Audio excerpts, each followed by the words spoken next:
Estás escuchando Es Radio, Albacete.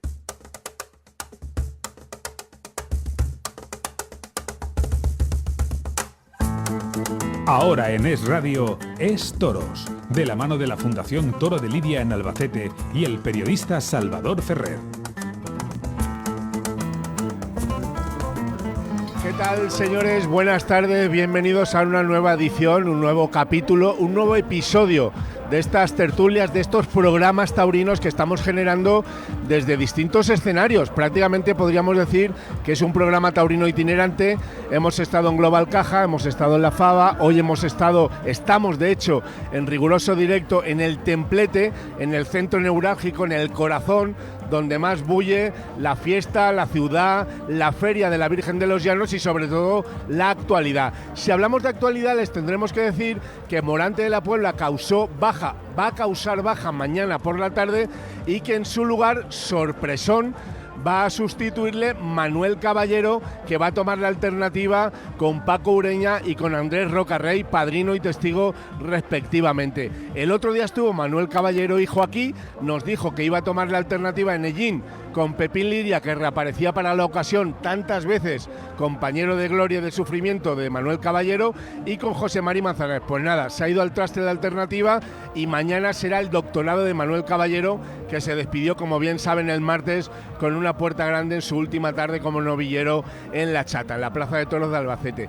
Venimos, por cierto, lo saben los oyentes de Radio, de hacer un homenaje, una mesa redonda sencilla, modesta, reunidos en torno a un micrófono y a una mesa en el stand de la Diputación Provincial de Albacete, institución que ha amparado y que ha auspiciado este acto en homenaje a Dámaso, y hemos hablado de la dimensión humana, de la categoría artística, de la trayectoria profesional de Dámaso, con dos maestros, con el maestro Luis Francisco Esplá, con Paco Ureña, con Pascual González Masegosa, cirujano jefe de la Plaza de Toros de Albacete y presidente de la Sociedad de Cirugía Taurina Española, con Antonio Martínez, que es el coordinador del capítulo de la Fundación Toro de Lidia en Albacete, y con Santi Cabañero, presidente de la Diputación, que ha lanzado un mensaje contundente, rotundo, expreso y explícito a favor de la fiesta de los toros. No es nada dudoso, pero ya ha avanzado hoy en los micrófonos en directo que a Dámaso González le van a otorgar la medalla de oro, de honor y de gratitud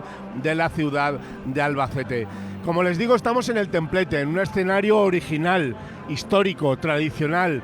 Yo diría que un centro de referencia, el centro neurálgico de esta feria, de este recinto ferial de Albacete, y vamos a hablar de toros, vamos a hablar de actualidad, vamos a hablar de historia, de tradición. Por supuesto, hay que recordarles que esta tarde se lidia una corrida de Victoriano del Río para José Mari Manzanares, Alejandro Talavante y Juan Ortega, que es un torero excelso que torea muy despacio y al que da gusto ver, un torero casi para coleccionistas. Pero vamos ya de lleno, al grano. Maestro Luis Francisco Esplá, torero de Alicante, muy querido en Albacete y además con una conexión familiar, profesional, con el maestro Dámaso González. Está aquí sentado a mi derecha, a mi izquierda me acompaña Miguel Zamora, que es alcalde de Tarazona y además diputado de Cultura de la Diputación de Albacete, y Pascual González Masegosa.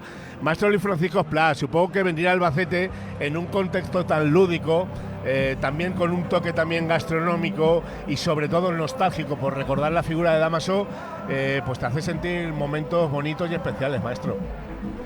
Lo único serio es lo de Dámaso. Todo lo demás pertenece a la diversión, a la feria, al sentir popular, y yo me reconozco, porque me reconozco en el pueblo. El torero no deja de ser un héroe popular, reconocido por el pueblo, y le debe absolutamente su sentido de la vida al pueblo. Antes no lo hemos hablado, me hubiera gustado, mira, es un tema que se me ha pasado en directo, y es la diferencia, maestro, entre los toreros de tu generación y los toreros de ahora. Ahora parece que vivan en una burbuja, aislados socialmente, sin conexión, no quieren prácticamente rozarse con la afición, con el pueblo, los medios de comunicación, que no hacemos otra cosa que intentar trasladar la pasión, la información y la actualidad del mundo de los toros, y somos un poco unos perros verdes. ¿Qué pasa con los toros de ahora? ¿Tú tienes alguna reflexión acerca de eso? La reflexión es que mal les va, porque una de las claves es que el torero es un héroe popular, tiene que estar a pie de calle. La gente lo tiene que tocar para percibir su carnalidad, en el sentido de que, jolines, este tío es más pequeño que yo, tiene las mismas vísceras, las mismas carnes y sin embargo administra el dolor y el sacrificio de otra forma. Si no está cerca ese individuo, tú no puedes llegar a esas conclusiones. Punto 1. Punto 2. Es un ser que se anticipa al destino, cosa que todos evitamos. Los vaivenes del destino nos hacen ir regateándolo, sin embargo este sale al paso al destino y lo provoca, incluso provoca la muerte, que es el gran conflicto de la humanidad, del ser humano. Todo eso pues adquiere una dimensión totalmente heroica, pero ese héroe tiene que pasearse por las calles porque lo necesita el pueblo. Ahora viven como los cantantes de rock, como los futbolistas, que les va muy bien, porque cuanto menos se sepa de ellos, pues no son seres carnales, son seres como etéreos, que están ahí en un limbo, y les viene muy bien aquello no saber las deficiencias, ni los defectos, ni los problemas matrimoniales que tiene. Pero el torero no. El torero, como he dicho e insisto, tiene que estar a pie de calle para que la gente no se le suba la chepa, pero lo vea y comparta con él esa experiencia de carnalidad. Con esa reflexión nos quedamos. Estamos al lado también de Miguel Zamora, alcalde de Tarazona, pueblo taurinísimo, por cierto, y además diputado de Cultura. Qué importante, Miguel, la labor que estáis haciendo de aproximación, de conexión, de asociación de la cultura con el mundo del toreo. Bueno, muy buenas tardes y gracias por la invitación. Escuchando atentamente al maestro Esplá, me viene la reflexión acerca también de la pregunta que me dices. Es labor de todas las experiencias, digamos, las disciplinas de la sociedad, más si cabe cuando tienes responsabilidad y trascendencia sobre el público, estar a pie de calle. Al final, nosotros somos representantes, igual que el torero es representante de su arte para el público, al final la administración, los políticos, en definitiva, somos elegidos entre el pueblo también para representar sus inquietudes. Y cuando uno siente los valores del pueblo, y la tauromaquia no deja de ser un valor del pueblo, pues qué menos que tener también la responsabilidad propia de divulgarlo y de, bueno, en tiempos incluso convulsos, de hacer verle a todo el mundo que la cultura popular, la tauromaquia, es parte de nosotros y es responsabilidad de los políticos hacérselo ver a todo el mundo. Además, en Castilla-La Mancha, en Albacete especialmente, pero no solo, Toledo, Ciudad Real, Guadalajara, en todas las provincias de Castilla-La Mancha, sería muy torpe políticamente ir en contra, arrinconar, despreciar o marginar una cultura integrada y que forma parte del ADN de la sociedad manchega. Además es que por aires seguramente bastante de ciudad, bastante urbanitas, vivimos con una serie de complejos que no acabo de entender a mi corta edad, porque yo no tengo demasiada edad, aunque toda mi vida he sido amante de los toros. Siempre he tenido claro que la tauromaquia no entiende, igual que decía Santi Cabañero esta mañana, no entiende de ideología, no entiende de valores que no sean los de la cultura popular y los de la reivindicación del mundo rural. Castilla-La Mancha, como mi pueblo, como Tarazona, como Albacete, ha sido una comunidad eminentemente rural y eminentemente taurina y amante del campo y de todos los valores que tienen que ver con el arte de la tauromaquia, y sin complejo alguno lo reivindicamos. Estamos generando este programa en directo, quinto episodio, quinta emisión, quinta edición de estas tertulias de Es Radio aquí en Albacete. Saben que nos pueden sintonizar a través del 102.7 de la frecuencia modulada en riguroso directo, y que además a través de nuestra página web, de nuestras redes sociales, pueden seguir esta tertulia, este programa vía streaming en directo a través de YouTube, a través de múltiples plataformas, para también no solamente escuchar activamente la voz de los protagonistas, sino también los gestos, la comunicación no verbal, que dicen los estudiosos, por cierto, los teóricos de la comunicación, que constituyen el 80% del mensaje: las manos, el tono de voz y los gestos de la cara. Dicho eso sea de paso, Pascual González Masegosa, ayer abrimos precisamente el programa con un audio, con un documento sonoro tuyo, Pascual, para saber cómo estaba Alejandro Quesada. Supongo que más recuperado. Yo pensaba que había sido una cornada leve, pero me has enseñado un vídeo, una imagen, y me he quedado alucinado de cómo el pitón perforó el gemelo de Alejandro Quesada. Bueno, buenos días. En primer lugar, me vas a dejar que haga un inciso al comentario que ha hecho Luis Francisco Esplá sobre la cercanía que tiene que haber el torero con el público. Entonces yo te voy a contar una anécdota que me ha pasado a mí. Mi madre era una persona muy seria que cuando entrábamos a comer, si no nos habíamos lavado las manos, pues parecía que aquello era un pecado. Y un día entro a comer y no me he lavado las manos. Y me dice, ¿es que no te vas a lavar las manos? Digo, no, señor. Digo, hoy no voy a lavarme las manos porque le he tocado el brazo a Paco Camino. Y ese día no me lavé las manos y eso se ha perdido. Y eso, ojalá y se volviera a recuperar, ¿sabes? Ojalá y pudiéramos recuperar eso porque la cercanía del torero con el público es fundamental. Tú también, perdona que te corte, ya que estamos hablando de esto, tú también percibes como yo en el trato contigo que la generación que he nombrado de los 80, de los 90, eran otro tipo de toreros, que no estaban tan aislados de la sociedad, que eran de carne y hueso, que decía el maestro. Sí, efectivamente, está claro. Ahora mismo se van a los hoteles más lejanos que hay para estar allí solos, que nadie se les acerque y nadie les toque. Y eso está haciendo mucho daño a la afición, sobre todo a la afición joven, porque una persona de 40 o 50 años, si no le toca el brazo a Paco Camino, en este caso a Roca Rey, no pasa nada. Pero si un chiquillo de 15 años le toca el brazo a Roca Rey o se hace una foto con Roca Rey, bueno, esa persona es una cosa simple. Mira, ayer hubo un detalle, que no lo veríais en la plaza, cuando estaba Sebastián Castilla dando la vuelta con las dos orejas, hubo un muchacho que le pidió la oreja y no le dio la oreja, pero cuando acaba de dar la vuelta al ruedo, se arrancó un macho y se lo echó al chiquillo. Sí. Ese chiquillo por la noche seguro que no durmió. Seguro que no durmió. Y esos son los gestos que hay que hacer, porque está yendo mucha gente joven a los toros y hay que mimarlos. A la gente joven hay que mimarlo porque es el futuro de las fiestas. Y yo ahora mismo el futuro de las fiestas lo veo con optimismo, porque yo que hoy por muchas plazas estoy viendo cómo va muchísima gente joven a los toros. Y ahora ya volviendo al tema de Alejandro, esta mañana lo he curado allí en la enfermería de la Plaza de Toros, tenía la herida muy bien, le he retirado el drenaje, pues no me echaba ya prácticamente casi nada. Y bueno, sería molesto al apoyarle, le dolía mucho, porque además el gemelo es que es un músculo muy jodido, pues es un músculo que interviene siempre en el apoyo de la pierna y es de los que más trabajo les cuesta, pero vamos, está bien, ya una evolución muy buena. ¿Y Molina? Molina está muy bien, ¿eh? Lo de Molina que es otra de las cosas que la gente no sabe, ¿eh? Molina el primer día, con 2 jornadas, salió a torear, le infiltré yo la herida. No podía apoyar el pie derecho. Sí, bueno, sí, apoyaba. Bueno, apoyaba, ¿sabes?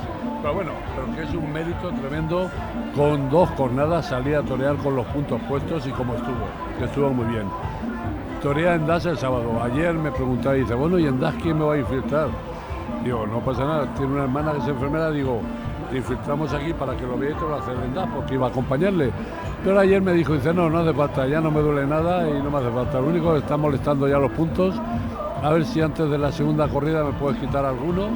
Y ya, digo, pues nada, sin problema, ya lo vemos y te lo hago. Pero Molina muy bien, ¿eh? Bueno, pues me alegro, que además torean Das y el lunes una corrida interesantísima de la quinta con Fernando Adrián. Perdona una cosa, perdona que te interrumpa. No, por favor. Quiero hacer valer que a Molina yo no lo operé, porque yo estaba de vacaciones, me llamó a mí, tal y cual, entonces le organicé yo todo quien lo tenía que operar y lo operó un compañero nuestro que viene asiduamente mucho con nosotros a la Plaza de Toros de Albacete, que se llama Pedro Torres, es traumatólogo, y quiero hacer valer que le hizo una operación perfecta de las 2 heridas. Pues ojalá se recupere bien. El sábado torean Das y el lunes, como les decía, torea una corrida de la quinta con Fernando Adrián y con Alejandro Peñaranda. Por cierto, en este programa salpicamos información, actualidad, interpretación, carteles, avanzamos los tertulianos del día siguiente, pero no hemos hecho ninguna referencia a la corrida de ayer. Quiero prácticamente ceñirme al titular de la crónica que hemos publicado en Es Radio, y es que hubo 4 toros muy bravos de Santi Domecq, que hubo una exagerada y abultadísima puerta grande a Sebastián Castella y que, como insisto, hubo 4 toros muy importantes por bravos, por movilidad, por fijeza, por clase, por acometividad, por emotividad. Y yo, bueno, pues tuve la suerte de ver a Santi Domé, que lo tenía prácticamente al lado en el tendido, y estoy convencido que aunque hubo 2 toros que no le gustaron, especialmente el segundo y el sexto, pues bueno, la corrida fue más que interesante. En cualquier caso, es un poco desconcertante, Miguel, que Albacete está siendo especialmente generosa y dadivosa con los premios. Ayer hubo una puerta grande, insisto, abultada de Castella, y venimos sufriendo, bueno, tampoco sufriendo, simplemente hay que analizarlo. Bueno, me pones casi en un compromiso con la pregunta, pero sí, dejando al margen la Diputación y la Alcaldía, como aficionado, sinceramente me ha parecido demasiada generosidad en general, voy a ser benevolente también en el comentario, por parte del palco, tanto en la corrida del lunes pasado como en la corrida de ayer mismo. Bueno, eso no es malo ni bueno en sí mismo, es criterio de la plaza, criterio del palco, pero sí que creo que la puerta grande pues podría haber tenido más motivos para concederse, porque una puerta grande en Albacete, lo saben los maestros, presumimos de que tenemos una de las mejores ferias de España, debe de tener un escaloncito más, en mi opinión. Y el toro que sale en Albacete, ayer hubo varios toros de plaza de primera, toro de Bilbao, el capirote ensabanado quinto de Miguel Ángel Pereira, y el último toro por Grandullón y también por Alto de Cruz y especialmente vasto y pesador, pues bueno, pues también fue en Toro de Madrid. Maestro, tú que eres de Alicante pero tienes una cosmovisión muy amplia del toreo, de las plazas. Albacete, más allá de ser una plaza administrativamente de segunda, por el toro que sale, por el público y por la afición, es una plaza exigente en septiembre. Sí, hace muchos años que dejó de ser una plaza de segunda. Albacete, primero hay que entender por qué había plazas de primera, porque eran plazas de temporada. Muchas de ellas el tiempo las ha extinguido y siguen conservando todavía ese privilegio. Albacete lo tiene por 2 motivos: por el toro que sale y por el conocimiento. O sea, cuando tú te asomas al tendido de Albacete, te das cuenta que la mayoría de los que hay ahí o son taurinos, o tocan el tema, o están muy cerca. Es decir, tienen un contacto con el toro que no es habitual en el resto de las plazas de toro. Y te pongo incluso la de Madrid, Aquí hay mucha más relación con el toro, y hablo de relación con el toro, que es de donde se sacan al final todas estas donde estas exigencias germinan. Y Albacete para mí ha sido siempre, no ahora, hace muchos años, una plaza de primera por el tipo de toro que venía. Hay muchas plazas, ¿no? Futbolísticamente, por hacer el símil futbolístico, que hay segunda A, segunda B, posiblemente Logroño, Albacete, por el toro que se lidia, siempre se haya aproximado mucho más al toro de primera, a la plaza de primera, que otro tipo de plazas. Por el toro, insisto, y por el nivel del espectador, el nivel de exigencia. Perdona, Miguel, cuando tú decías que ha sido extremadamente benévolo el público, a mí, yo no creo el presidente, yo creo en la generosidad del público. El público no se equivoca, el público es el pueblo y el pueblo no se equivoca, y hay que darle lo que pide al pueblo.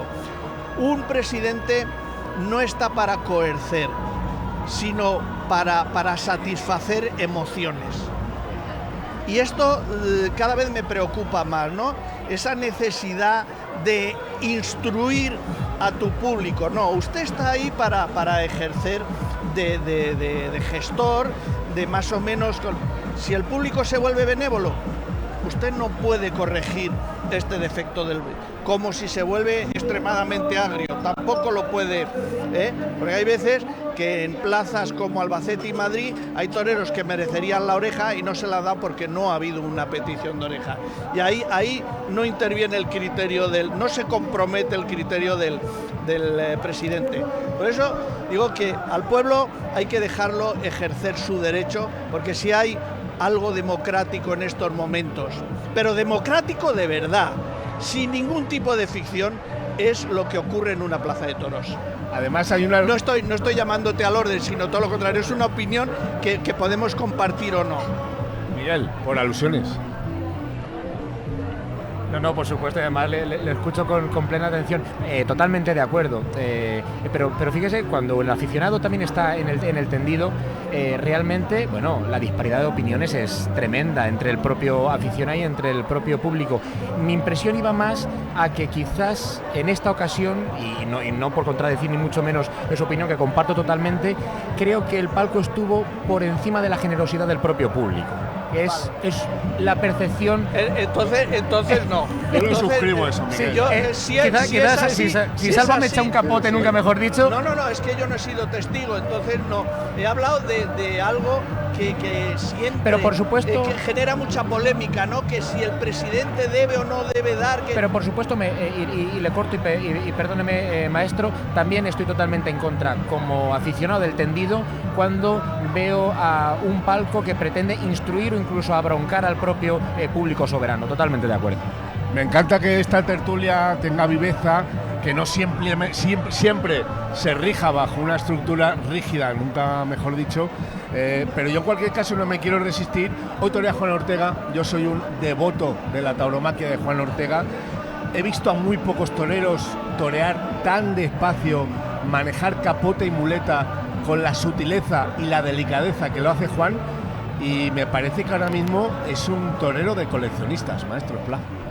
Tiene un toreo conmovedor y dentro de la línea cada vez más moderna del toreo. O sea, cuando avanzamos que el toreo evoluciona, quizá Juan Ortega puede ser la punta de la cota más alta en ese sentido, ¿no?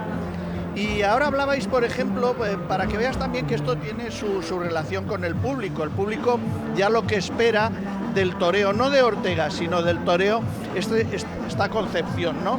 El toreo empieza siendo totalmente épico y poco a poco se convierte en estético. Hoy estamos viviendo pues la cumbre del esteticismo taurino y quizá en esa cumbre esté Juan Ortega.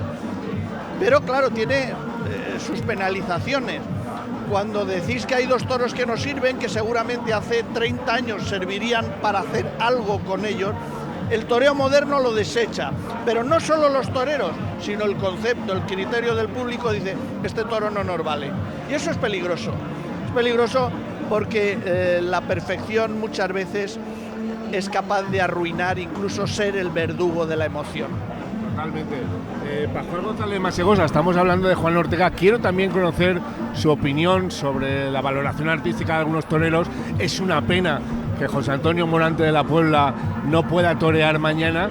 Por cierto, me está viniendo ahora un ramalazo de una foto preciosa de Morante de la Puebla de costalero de Luis Francisco Esplá en Arles, al lado de Juan Bautista en la última tarde de Esplá en Arles. Tuvo de costalero vestido de gollejo a Morante de la Puebla, que digo que es una pena, pero en cualquier caso quedan muchos alicientes, muchos toreros de interés, y además la ganadería, una de Victorino, una de la Quinta, hoy Victoriano del Río, mañana Daniel Ruiz, que también tiene un compromiso importante. Queda mucha feria todavía, Pascual, por delante. Hombre, yo espero que queda mucha feria y espero que quede lo más importante de la feria, porque hasta ahora el nivel artístico que llevamos, incluso el nivel del ganado, al que no le vamos a objetar presentaciones, quitando la corrida de ayer, pues se dejó mucho que desear. Yo tenía una emoción, tenía mucha ilusión en la corrida del Conde de Mayalde, estuvo muy bien presentada, que normalmente está dando buen juego y sin embargo fue una decepción la novillada de López Ribaja, que el año pasado fue triunfadora, pues también.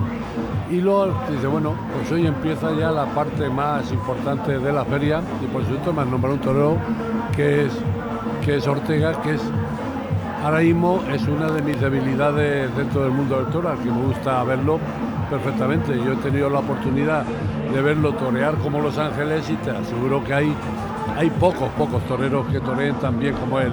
A Morante lo voy a poner otro lado, porque yo creo que Morante es torero de otra liga. El otro día me lo preguntaban, digo, aquí hay una liga en la cual pues está el primero, el segundo, los que están en ascenso, los del descenso, otros que están en la parte media, y luego hay unos toreros que son diferentes. En su época fue Curro Romero y ahora es Morante de la Puebla. Morante yo no lo voy a meter en esa liga porque para mí es un torero que está fuera de liga. Y ahora de los que están en la liga, mi torero es Juan Ortega. Sí, señor. Pues mira, Juan Ortega fue protagonista este lunes en directo aquí en el radio. Y maestro, habló Juan Ortega de un estado de asalvajamiento. El artista, el torero, entra en muchos momentos en un estado salvaje en el que no solamente se olvida del cuerpo, que decía Belmonte, sino que cruza ciertas rayas, no sé si de forma consciente o inconsciente, se deja llevar por el momento salvaje. Asalvajamiento no creo, porque es todo lo contrario, es un proceso, yo diría, intelectual, espiritual. No tiene nada que ver con los animales y el asalvajamiento. Eso nos ha pasado a muchos artistas y le pasa al artista, es cuando entra en un periodo de producción en el cual él se siente incluso precedido por la idea. Es como si la inspiración no brotase de él, sino que se le anticipa. Y eso es como un estado de gracia que se da a los artistas, pero se da cuando trabajan mucho. Ese estado de gracia no viene, no los traen las musas, ni es de origen báquico, ni mucho menos, sino que tiene su origen en el trabajo, y ese cerebro es capaz de procesar e ir por delante en la inspiración incluso del individuo. Es decir, lo ha producido él, pero se sorprende porque se le anticipa la idea, y es maravilloso. Y cuando un torero está en ese estado, llamamos estado de gracia. O sea que la mente se anticipa a los movimientos del cuerpo, hay que encauzar ese momento, maestro. Tú estás procesando y entonces hay algo que se te anticipa y te dice dónde tienes que poner la muleta, dónde tiene que estar. Es decir, porque si tú analizas, ese es después de la corrida, ¿por qué he hecho yo esto y tal? Te das cuenta que algo en ti se ha anticipado. Y no es que se ha anticipado, es que una cabeza cuando mejor funciona, más anticipo, más previsión, más anticipo crea a los estímulos, al estímulo que es el toro. O sea, el toro va sugiriendo y tú tienes, esto es como una partida de ajedrez. Tú no es solo esa jugada, tú tienes que llevar 6 jugadas en la cabeza. ¿Por qué? Porque das el muletazo, hay unos terrenos, hay unas querencias, tienes que contar cuando el toro vuelve, cuando va a volver, hacia dónde lo desplazas, si lo abro más, si lo abro menos, en fin, es una cantidad. Mira, un día hablando con un científico que además es Belmonte, es esto del nervioso, neurocientífico que trabaja en Alicante, en Elche, ha escrito muchos libros, lo veo en muchos reportajes importantes. Decía, porque lo habían estudiado, que un tenista procesa tantos datos por milisegundos como el matemático en el más complejo de los problemas que está resolviendo. Y decía, con el torero no lo hemos hecho, pero calculamos que también. Por tanto, quiere decir esto que si tú tienes que manejar tantas cosas en milisegundos, has de tener una cabeza muy diáfana, muy clara, para que todas esas sinapsis que se producen tengan un recorrido que termine dándote la sensación de que se ha anticipado a ti, lo que llamamos intuición. Esa intuición no es más que haber resuelto los problemas que plantea el toro, incluso por delante de ti.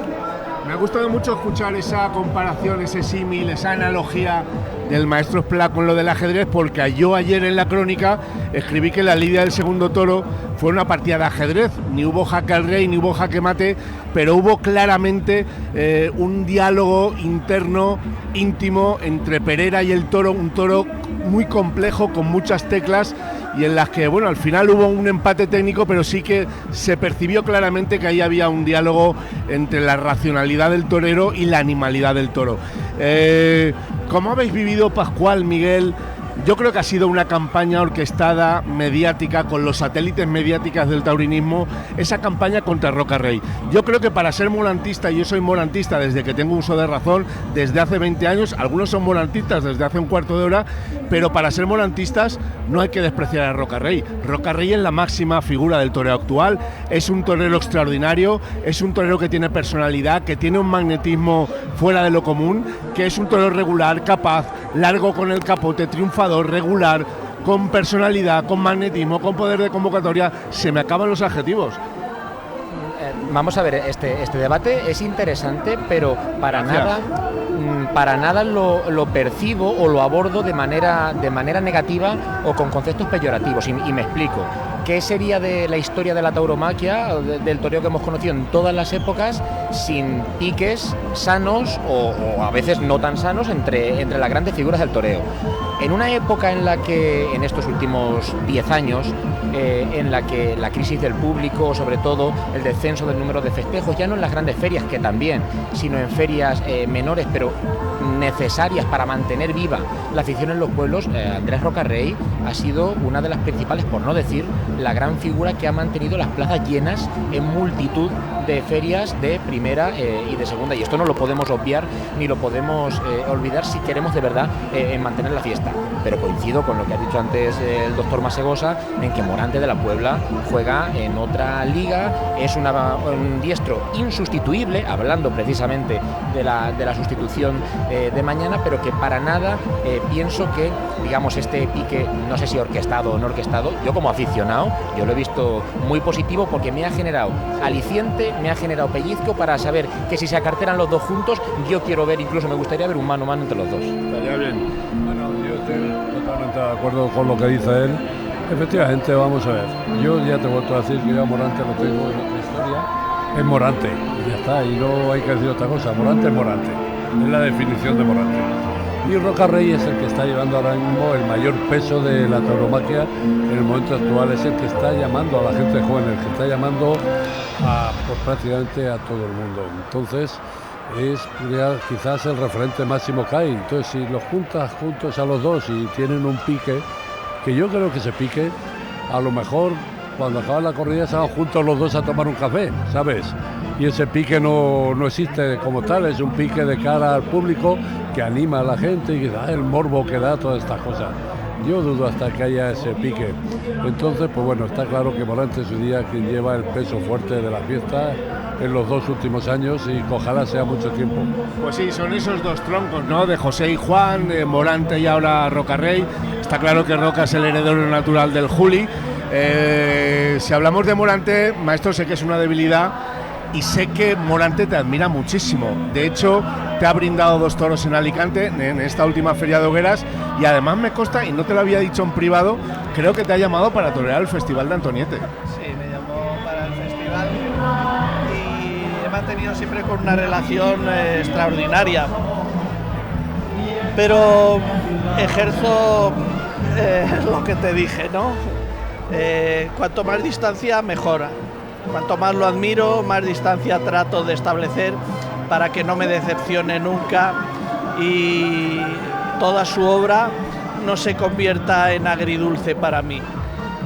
No quiero correr riesgos, sé que es un tío de puta madre, tal, no sé qué, pero prefiero ir creando distancia para que nunca me defraude el ser humano que afectaría al final a sus producciones artísticas. Tenéis muchas cosas en común, el gallismo, la admiración por la tauromaquia antigua, la forma de vestir, por el respeto al rito, a la liturgia, también, por qué no decirlo, por el gusto por los habanos. Tenéis muchas cosas en común, maestro. Sí, coincidimos en muchísimas cosas, pero al final él pertenece a una etapa del toreo y yo pertenezco a otra, y eso crea diferencias de conceptos, de situación, y es el riesgo que no quiero correr nunca.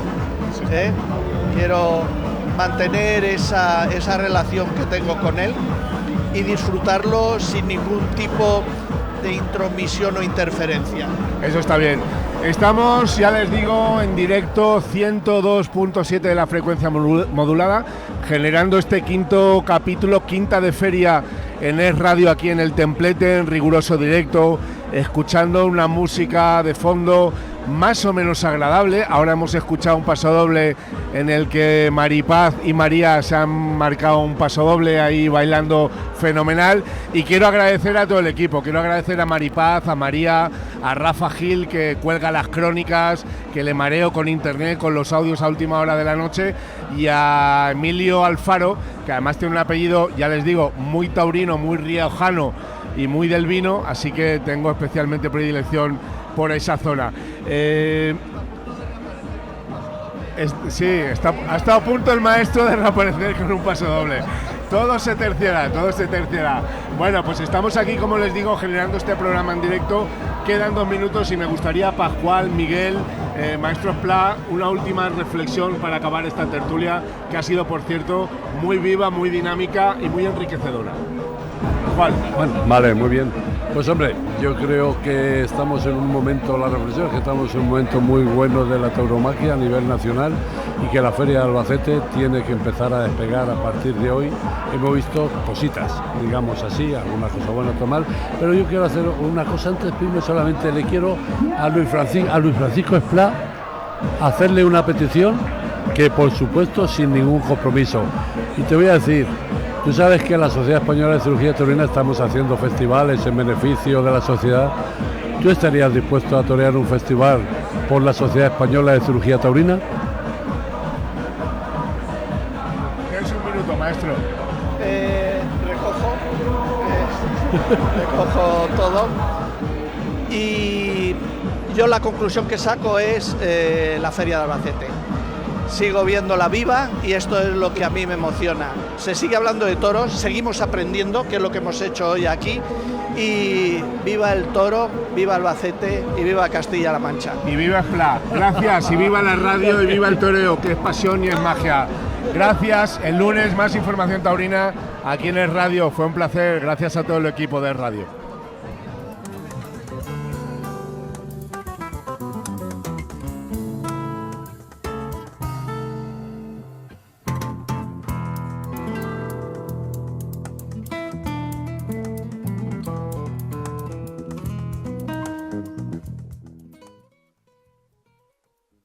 Servicios informativos. Si el presidente del gobierno arrancó la primera semana del curso político con aquella entrevista autoexculpatoria en televisión española, la segunda la inició con un conflicto diplomático de primer orden en Israel. Es lo que ha pasado esta semana. El problema para Pedro Sánchez es que en el vendaval